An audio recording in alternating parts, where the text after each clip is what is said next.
Liaquat Ali Durrani regional police officer محمد وقاص نذیر ایک روزہ دورے پر تحصیل کوٹادو پہنچے۔ تھانہ صدر کوٹادو پہنچنے پر ڈی پی او مظفر گڑھ فراز احمد نے پرتپاک استقبال کیا اور پولیس کے چاق و چوبند دستے نے سلامی پیش کی۔ آر پی او محمد وقاص نذیر نے تھانہ صدر کوٹادو کا ملاحظہ کیا۔ ملاحظہ کے دوران تھانہ کے مینول اور آن لائن ریکارڈ کو چیک کیا۔ بلڈنگ، فرنٹ ڈیسک، اسلحہ خانہ، مال خانہ، رہائشی پارٹس اور تھانہ کی صفائی ستھرائی کو چیک کیا گیا۔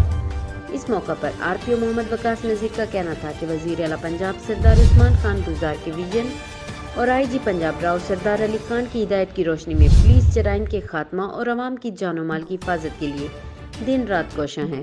قانون کی بالادستی اور شر پسند عناصر کی سرکوبی کے لیے تمام تر وسائل بروئے کار لائے جا رہے ہیں۔